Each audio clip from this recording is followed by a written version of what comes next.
Hello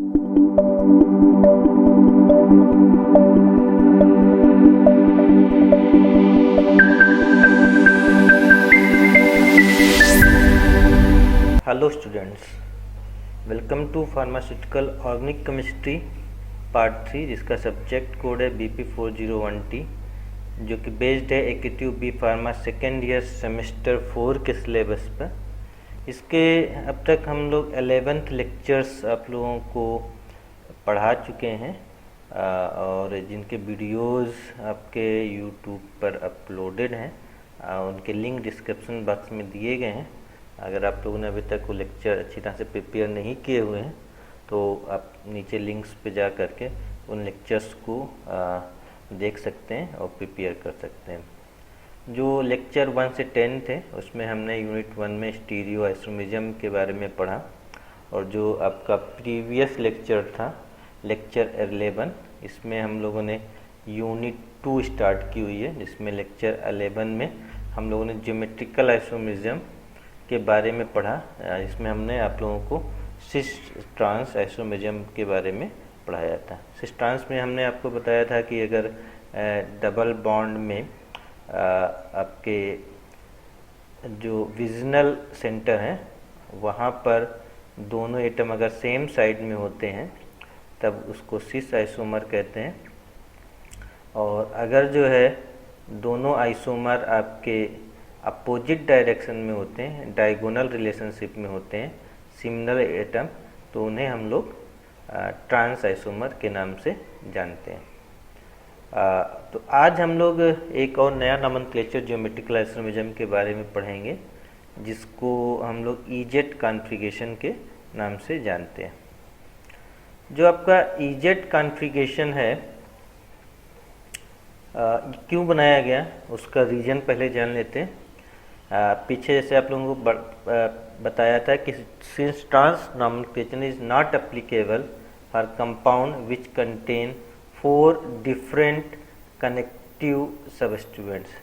अगर कोई भी डबल बॉन्ड चारों डिफरेंट सबस्टिट्यूएंट्स डिफरेंट होते हैं तो वहाँ पे हम लोग सिस ट्रांस आइसोमेरिज्म नहीं पता लगा ले पाते। सिस ट्रांस आइसोमेरिज्म के लिए 2 एटम कम से कम वीक पोजीशन पर सेम होने चाहिए। तो यहाँ पे देख रहे हो जो ये एटम है, इसमें हाइड्रोजन है, ET है, COOH है और मिथाइल ग्रुप है, और ये चारों एटम डिफरेंट है। इसलिए यहाँ पे इसको आप नहीं बता सकते हो कि ये सिस है या ट्रांस है।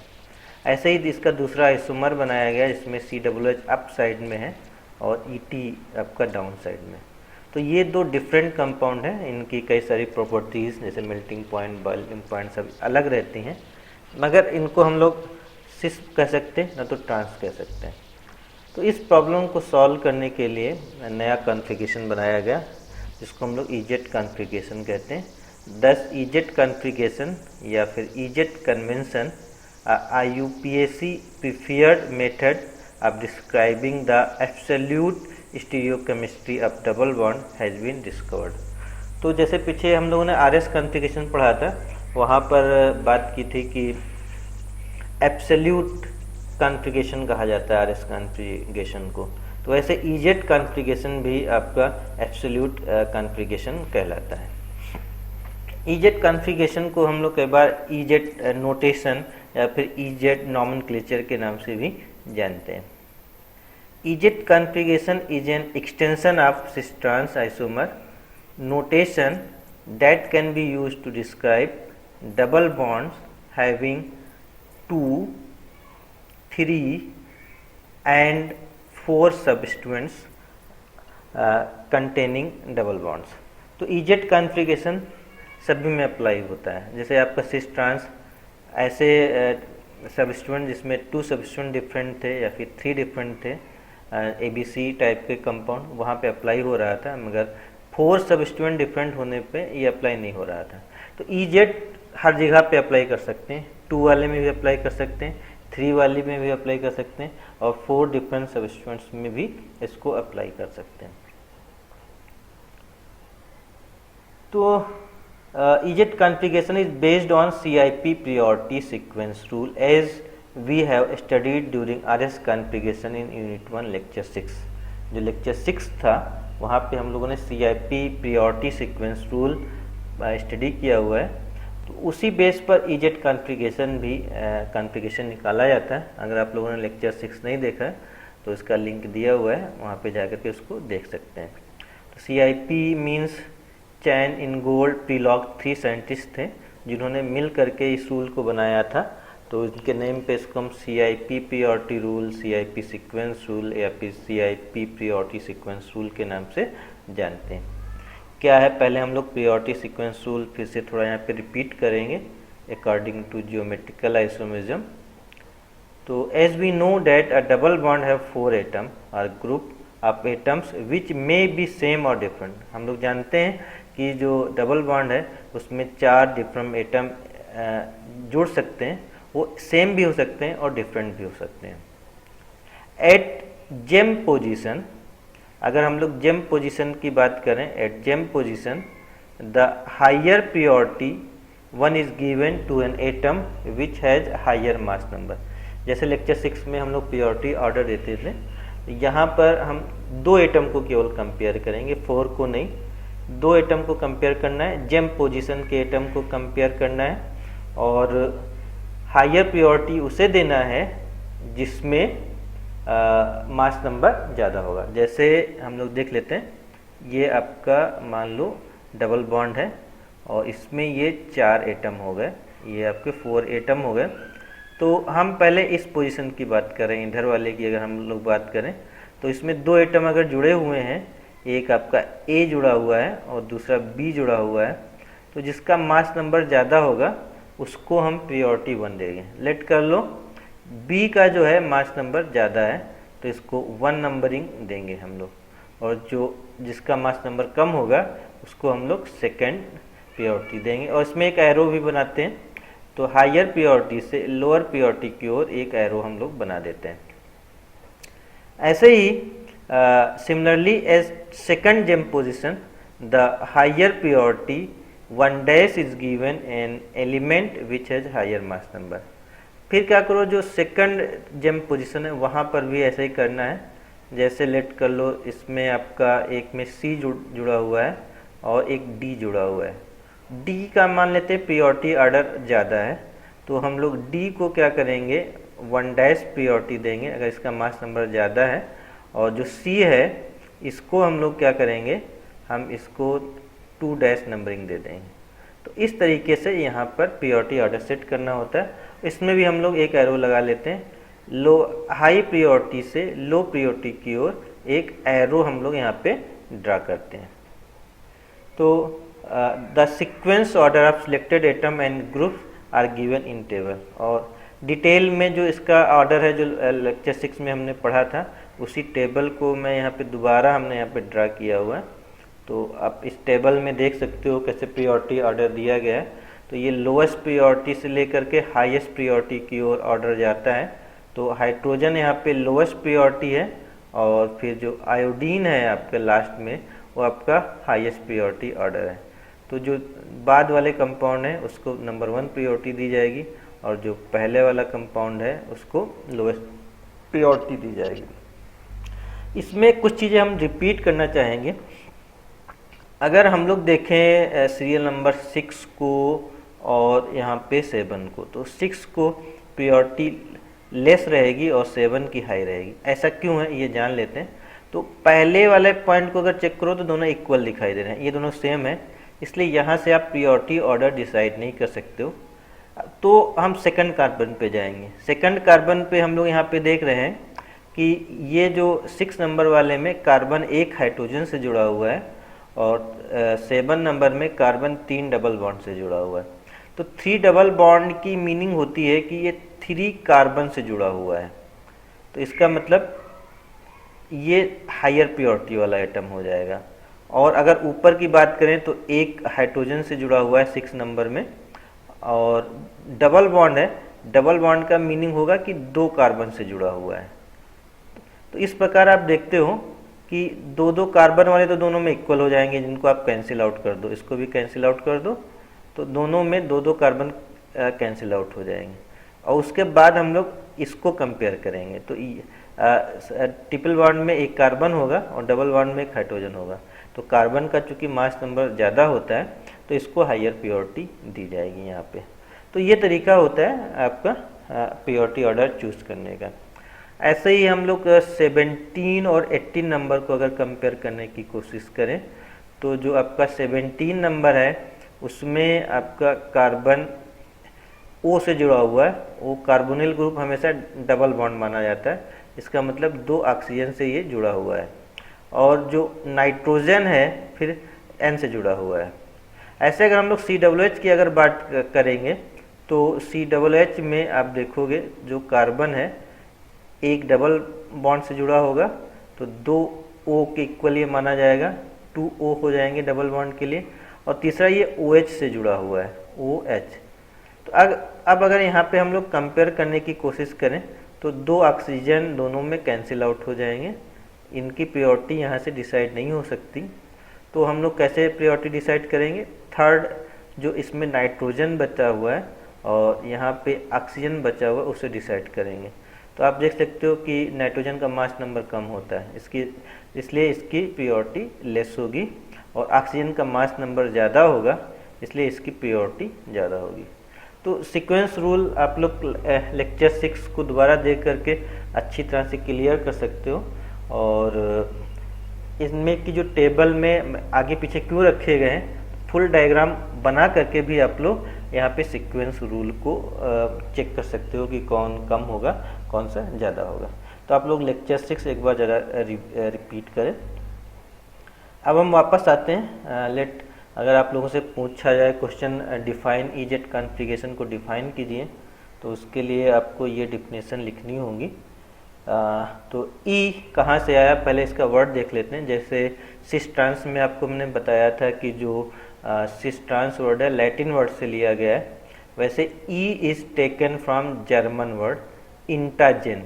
इंटाजेन से ये लिया गया है, इसके E को यूज़ करते हैं। और जो इसकी मीनिंग होती है E की ये होती है अपोजिट, E फॉर अपोजिट। तो डिफिनेशन हुई E कॉन्फ़िगरेशन की, if the two groups of higher purity are on opposite side of the double bond the bond is assign the configuration E।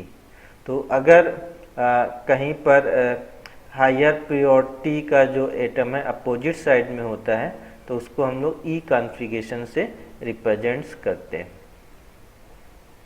इसको डायग्राम के through समझ लेते हैं। अब यहाँ पर देखो कि ये आपका 1 है, 1 प्योरिटी 2 प्योरिटी है, तो 1 हायर प्योरिटी है तो 1 है और फिर 2 रहेगा। और दूसरे में देखो 1 डैश है और फिर 2 डैश है। तो ये जो 1 हायर प्योरिटी वाला है ये आपके अपोजिट डायरेक्शन में है, इसलिए इसको हम लोग E कॉन्फ़िगरेशन नाम देंगे। ऐसे अगर हम लोग Z कॉन्फ़िगरेशन की अगर बात करें तो Z is taken from German word जूसामेन। इसे हम लोगों ने जूसामन वर्ड का जो J अक्षर है उससे लिया हुआ है और इसकी मीनिंग होती है टुगेदर। तो Z आइसोमर की जो डिफिनेशन होगी कुछ ऐसे निकल के आएगी, if the two groups of higher purity are on the same side of the double bond the bond is assigned the configuration Z। अगर दोनों higher purity 1 and 1 dash same side में है तब उसको हम लोग Z से लिखेंगे।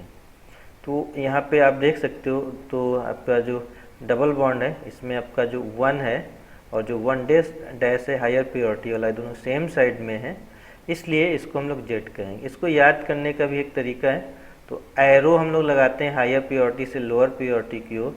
अगर इसको हम बनाएं तो एक तरीके से Z बनता हुआ आपका दिखाई देता है।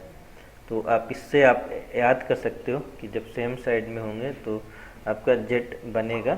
तो ये रिमेंबर करने के बेटर तरीका हो सकता है यहाँ पे। तो Z is the same side, ये फॉर अपोजिट साइड के लिए यूज किया जाता है। अब चलिए हम लोग कुछ एग्जाम्पल देख लेते हैं इसके। तो पहला एग्जाम्पल हमें देखना है कि वास्तव में जियोमेट्रिकल आइसोमरिज्म प्रेजेंट है कि नहीं। तो अगर जेम पोजीशन पे दोनों एटम जुड़े हुए हैं वो अगर सेम होंगे तो जियोमेट्रिकल आइसोमरिज्म एब्सेंट होगी। तो यहाँ पे चारों पॉइंट अगर देखें तो ClH, ClH, ClH और HCl है, तो डिफरेंट है इसलिए जियोमेट्रिकल आइसोमरिज्म प्रेजेंट होगी। अब कॉन्फ़िगरेशन पता लगाना है, तो कॉन्फ़िगरेशन पता लगाने के लिए हम पहले देखो यहाँ पे Cl को 1 प्रायोरिटी देंगे क्योंकि Cl का मास नंबर ज़्यादा होता है। Cl has higher priority than hydrogen 2। ऐसे ही दूसरी सेकंड पोजीशन को देखेंगे तो यहाँ पर भी क्लोरीन है 1 इसके जो ऑर्डर है हाइड्रोजन से ज़्यादा रहेगा मास नंबर, इसलिए Cl को हायर प्रायोरिटी दी जाएगी। अगर अब हम एरो लगाएं लोअर प्रायोरिटी से हायर प्रायोरिटी से लोअर प्रायोरिटी की ओर, तो आप पाओगे कि सेम डायरेक्शन में एरो हैं। साथ में आप यहाँ पे देख रहे हो कि जो Cl है हायर प्रायोरिटी सेम साइड में है, इसलिए ये आपका Z आइसोमर का एग्जाम्पल रहेगा। ऐसे ही दूसरे एग्जाम्पल में इसका आइसोमर बनाया हुआ है जिसमें 1 और 2 की पोजीशन बदल दी गई है। 1 ऊपर हो गया है अब और जो 2 है वो नीचे आ गया है। तो यहाँ पर भी एरो उल्टा हो जाएगा, Cl1 पोजीशन 2 की ओर हो जाएगी और 1 का एरो अपोजिट हो जा रहा है। तो अब देखते हो कि प्रायोरिटी 1 जो है और जो प्रायोरिटी 1 है ये अपोजिट डायरेक्शन में है, इसलिए ये आपका क्या कहलाएगा, ई आइसोमर कहलाएगा। यहाँ पर चूंकि 2 एटम का डिफरेंस है तो आप इसमें सिस ट्रांस आइसोमेरिज्म भी पता लगा सकते हो। तो अगर हम देखें तो पहला कंपाउंड आपका सिस कहलाएगा कि दोनों हाइड्रोजन सेम साइड में और इसमें हाइड्रोजन अपोजिट साइड में, इसलिए ट्रांस कहलाएगा।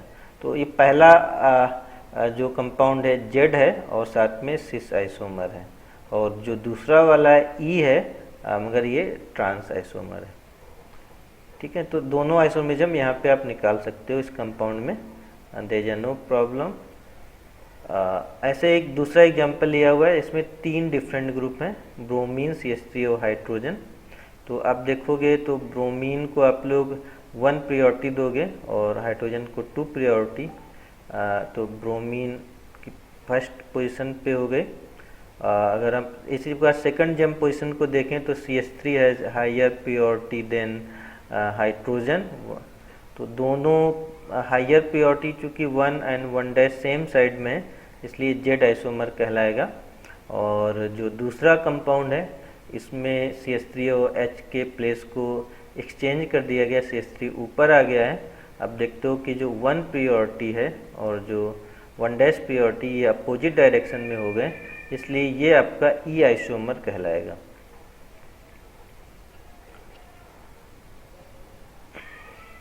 अगला एग्जाम्पल देखें तो यहाँ पे चारों डिफरेंट ग्रुप लगे हुए हैं। चारों डिफरेंट ग्रुप में ब्रोमीन को आप लोग प्रायोरिटी 1 देंगे और हाइड्रोजन को 2 देंगे। तो और दूसरी जब पोजीशन पे जाएं तो O इज़ मास नंबर इसका ज़्यादा होता है CH3 के कंपेरिजन में, तो OH को 1 प्रायोरिटी दी जाएगी और CH3 को 2 अब 1 एंड 1 दोनों सेम साइड में, तो ये जेड आइसोमर होगा। ऐसे ही इसका इनिशियोमर इसका ज्योमेट्रिकल आइसोमर बनाया गया है जिसमें OH ऊपर हो गया है और CH3 नीचे आ गया है। तो यहाँ पे आप देखते हो कि जो 1 दोनों पोजीशन है वो आपकी अपोजिट डायरेक्शन में हो गई हैं, इसलिए आपका ये ई आइसोमर कहलाएगा। इसमें आप लोग सिस ट्रांस आइसोमेरिज्म नहीं बता सकते हो, जेड और ई आइसोमेरिज्म ही आप बता सकते हो। ऐसे ही आगे की हम लोग बात करें तो जो साइक्लिक कंपाउंड होते हैं उसमें भी ई और जेड कॉन्फ़िगरेशन निकाला जा सकता है। तो आप देखो इसमें साइक्लोप्रोपेन का एग्जांपल लिया हुआ है जिसमें चारों एटम डिफरेंट लगे हुए हैं। अगर ET और H को फर्स्ट जेम पोजीशन को कंपेयर करें तो ET 1 होगा और हाइड्रोजन 2 होगा। ऐसे OH 1 होगा, CH3 2 होगा। तो higher priority 1 and 1 same side में है, इसलिए आपका जेड आइसोमर कहलाएगा। और जो दूसरे एग्जांपल में इसमें OH CH3 की जो पोजीशन है चेंज हो गई हैं और जिसकी वजह से ET और जो OH की जो हायर प्रायोरिटी वाले एटम थे वो अपोजिट डायरेक्शन में आ गए हैं, तो ये आपका ई कॉन्फ़िगरेशन कहलाएगा। कुछ और एग्जांपल हम लोग देखते हैं। जैसे आप यहाँ पे देख सकते हो Cl और CH3 में अगर कंपेयर करें हम लोग 1 पोजीशन पे तो Cl हैज़ हायर प्रायोरिटी। ऐसे COOH और H को कंपेयर करें तो COOH की हायर प्रायोरिटी है, तो हायर प्रायोरिटी सेम साइड में, इसलिए जेड आइसोमर होगा। फिर अगर इसका ज्योमेट्रिकल आइसोमर बनाए तो Cl COOH अपोजिट डायरेक्शन में हो जाते हैं, तो ये दूसरा आइसोमर इसका ई आइसोमर कहलाएगा। नेक्स्ट एग्जाम्पल ऐसे लिया गया, मिथाइल हाइड्रोजन में मिथाइल को प्योरिटी 1 दी जाएगी, मास नंबर C का ज़्यादा होगा, और ब्रोमीन और कार्बन में कंपेयर करेंगे तो ब्रोमीन को प्योरिटी ज़्यादा दी जाएगी, तो दोनों 1-1 प्योरिटी सेम साइड में है, इसलिए जेड आइसोमर। दूसरा एग्जाम्पल लें, यहाँ पर भी इसका जो ज्योमेट्रिकल आइसोमर है, इसमें आपका 1 डैश और 1 अपोजिट डायरेक्शन में हो गए हैं, इसलिए अब ये ई आइसोमर कहलाएगा। अगला एग्जाम्पल देखें, OH और CH2CH3 को कंपेयर करें तो OH का मास नंबर कार्बन से ज़्यादा है, तो OH को 1 प्योरिटी दी जाएगी। CHO CH3 में कार्बन चूँकि यहाँ पे ऑक्सीजन से जुड़ा हुआ है और ये कार्बन केवल हाइड्रोजन से जुड़ा होता है, इसलिए CHO को हायर प्योरिटी दी जाएगी, और दोनों प्योरिटी सेम साइड में, इसलिए जेड आइसोमर कहलाएगा। और इसका जो दूसरा ज्योमेट्रिकल आइसोमर है, इसमें हायर प्योरिटी आपकी अपोजिट डायरेक्शन में हो गई है, इसलिए ये ई आइसोमर कहलाएगा। ऐसे सिनेमिक एसिड की अगर बात करें तो सिनेमिक एसिड में आप देखोगे कि जो कार्बन है यहाँ पे बेंजीन रिंग है, ये आपका हायर प्योरिटी रहेगा एट कंपेरिजन टू हाइड्रोजन के। ऐसे COOH हायर प्योरिटी शो करेगा देन हाइड्रोजन का, इसलिए आपका जो सिस सिनेमिक एसिड है ये आपका जेड आइसोमर शो करेगा। सिमिलरली जो हम बात करें ट्रांस सिनेमिक एसिड की, जिसमें हाइड्रोजन दोनों अपोजिट साइड में है, तो इसका अगर EZ कॉन्फ़िगरेशन निकालें तो 1 जो फेनिल की प्योरिटी है और COOH हायर प्योरिटी वाले एटम है, ये अपोजिट डायरेक्शन में, इसलिए ये आपका ई सिनेमिक एसिड होगा। तो सिनेमिक एसिड में सिस सिनेमिक एसिड जेड को रिप्रेजेंट करता है और ट्रांस सिनेमिक एसिड ई को रिप्रेजेंट करता है। अब क्या यूज है ज्योमेट्रिकल आइसोमेरिज्म का, वो ये दो एग्जाम्पल के थ्रू हम लोग समझ सकते हैं कि दो यहाँ पे ड्रग्स हैं जिनका एक आइसोमर बायोलॉजिकली एक्टिव है, ड्रग्स की तरह काम करता है, और दूसरा आइसोमर ड्रग्स की तरह काम नहीं करता। जैसे हमने यहाँ पे एग्जांपल लिया है टैमॉक्सिफिन का, ये आपकी एंटी कैंसर ड्रग्स है, इसका केवल जेड आइसोमर ड्रग्स की तरह काम करता है। तो टैमॉक्सिफिन है जेड आइसोमर। देखते हैं कैसे। तो अगर हम फर्स्ट जेम पोजीशन को कंपेयर करें तो जो ये रिंग है ये हायर प्योरिटी मानी जाएगी। बेंजीन रिंग सेम है, फिर ऑक्सीजन इसमें ज़्यादा है, इसलिए ये नंबर 1 प्योरिटी होगी और फिनाइल की जो है सेकंड प्योरिटी होगी। दूसरी तरफ अगर हम बेंजीन और CH2 CH3 को कंपेयर करें तो बेंजीन को हम लोग हायर प्योरिटी देंगे, तो चूँकि दोनों हायर प्योरिटी सेम साइड में है तो इसलिए आपका ये जेड आइसोमर कहलाएगा। तो ये जेड आइसोमर ही यहाँ पे केवल हमने इसका बनाया है, ई आइसोमर हमने यहाँ पे नहीं बनाया हुआ है। अगर हम सिस ट्रांस आइसोमरिज्म निकालने की कोशिश करें तो तब पाएंगे जो इसके जो फेनिल ग्रुप हैं ये अपोजिट डायरेक्शन में है, तो ये आपका ट्रांस आइसोमर होगा, उस कंडीशन में ये ट्रांस होगा। इससे एक चीज़ और प्रूफ होती है कि जेड और सिस ट्रांस में कोई आपस में रिलेशनशिप नहीं है। यहाँ पे जेड ट्रांस है और सिनेमिक एसिड में जो जेड है वो सिस के इक्विवेलेंट है।